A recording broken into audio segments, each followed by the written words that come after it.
In the silence that ensued, they could hear the tires grinding over the gravel of the road. "These rovers are really fast," Sachs remarked. "Yes, and great shock absorbers.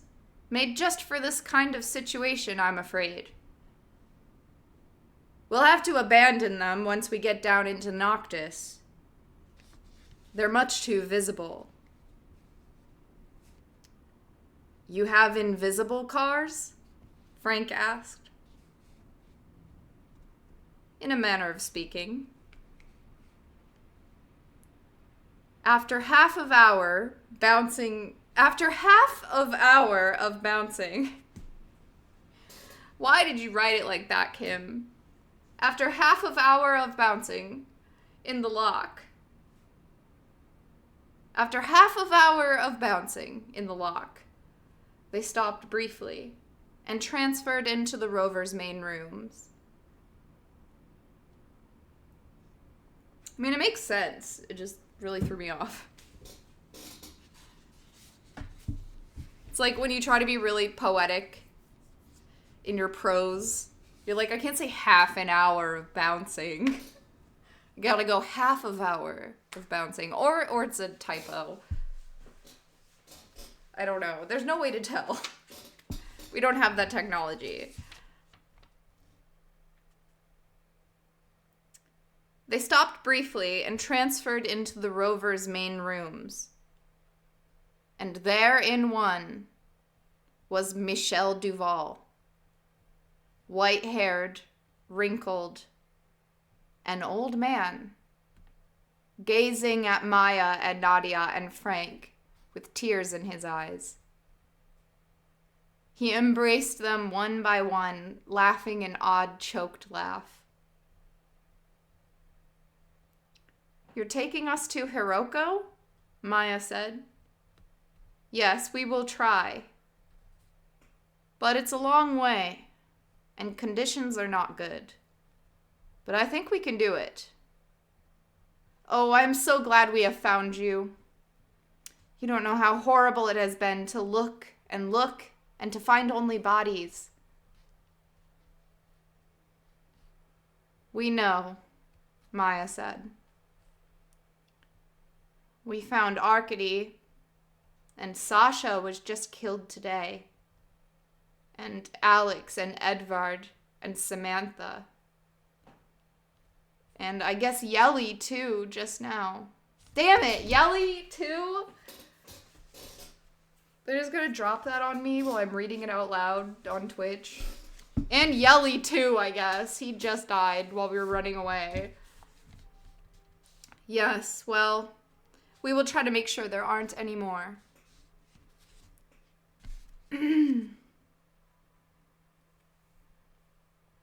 The rover's TV showed the interior of the following car, where Anne and Simon and Sachs were being greeted stiffly by a young stranger. Michel turned to look over his shoulder out of the windshield and hissed. They were at the head of one of the many box canyons leading down into Noctis. A rounded canyon end that dropped rapidly away.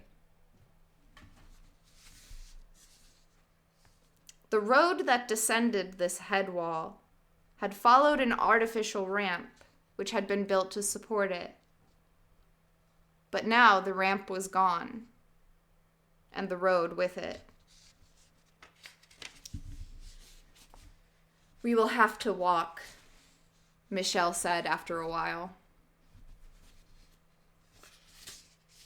We would have had to have abandoned these cars at the bottom anyway. It's only about 5 kilometers. Are your suits fully supplied?"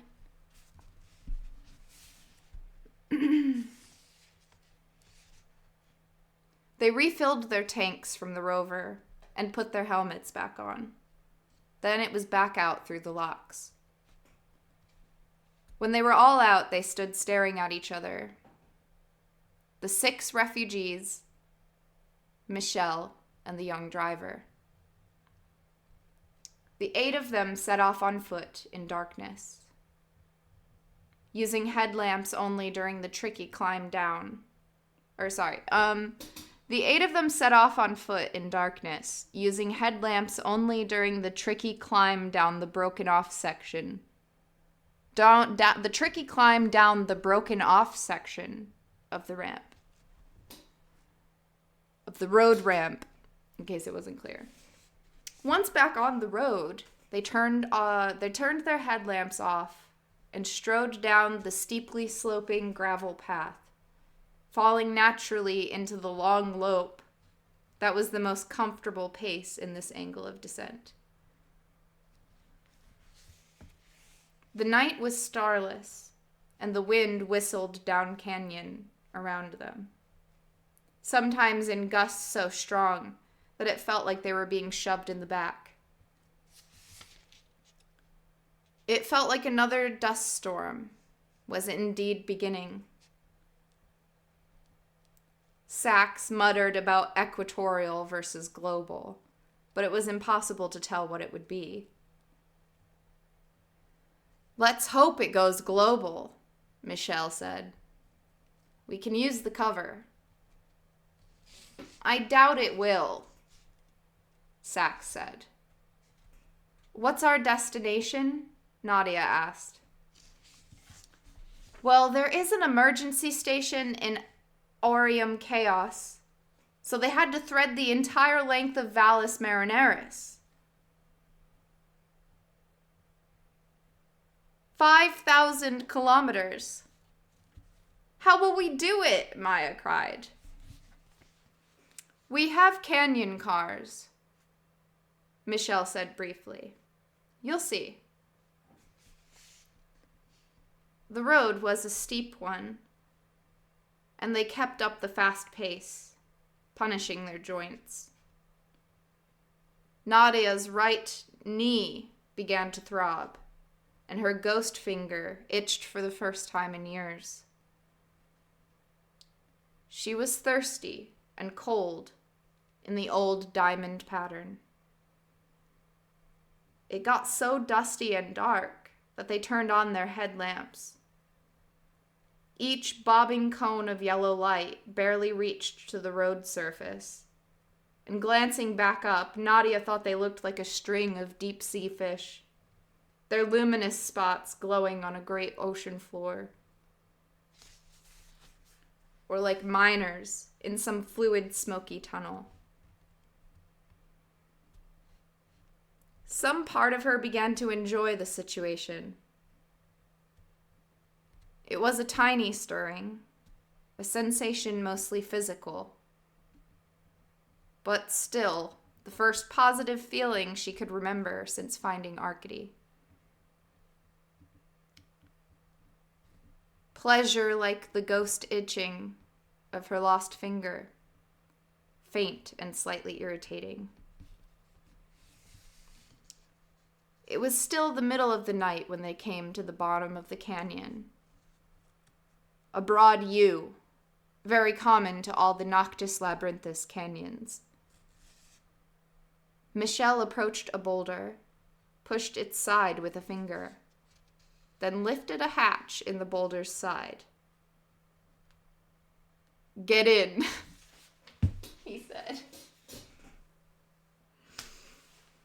"The pioneers used to ride these babies for miles." Okay, that's it. I just had to get that out of my system. "Get in," he said.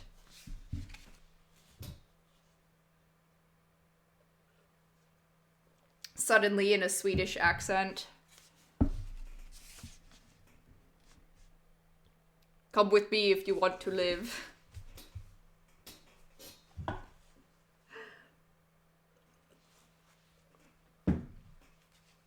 "Get into chopper." Okay, I'm done now, actually. There were two... Why is that? Okay, it was attached to my other side of my head. Anyways.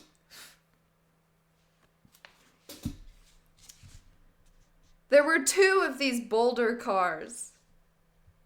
Big rovers sheltered by a thin layer of actual basalt.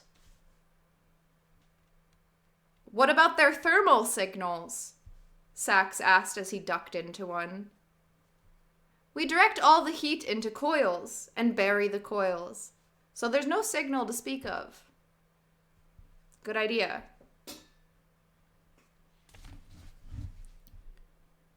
The young man who had driven Michelle's fast rover helped them into the new cars.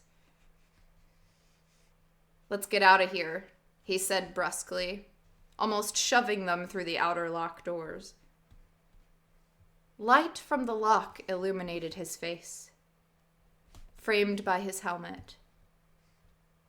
Asian, perhaps 25.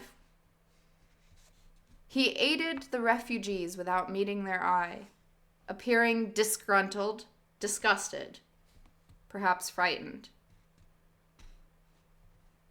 He said to them scornfully, "Next time you have a revolution, you better try some other way."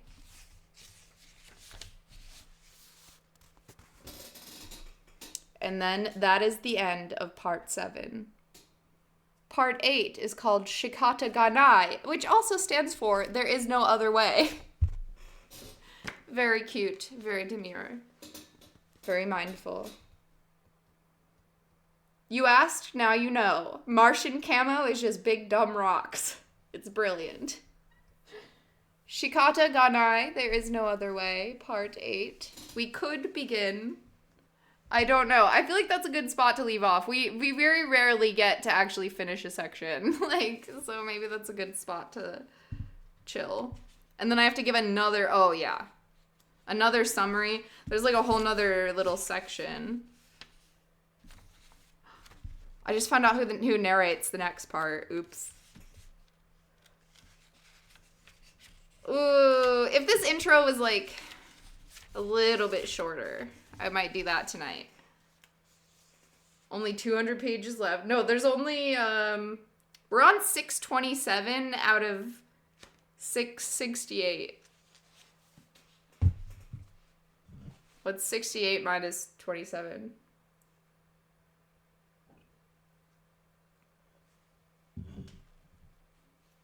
Shikata Ganai? No, it's Japanese. You wouldn't get it if you weren't here for the beginning of the book. 200? No.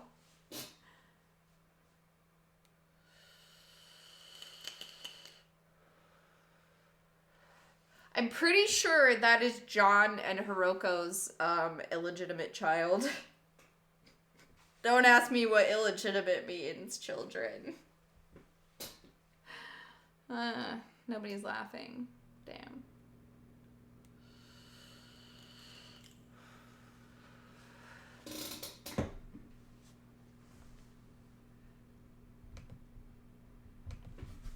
Thank you, chat. Thank you, viewer. I freaking love book club. I love this book. I'm having a lot of fun. I have no idea what's gonna happen.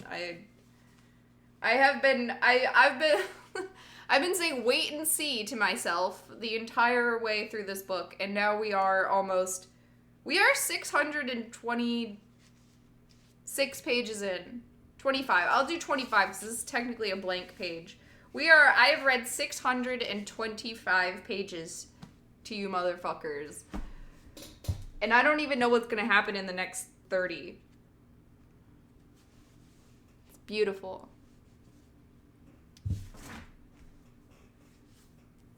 Thank you, listener. Where are all the gays, though? Yeah, there was not enough gays on Red Mars. I'm sure they're there.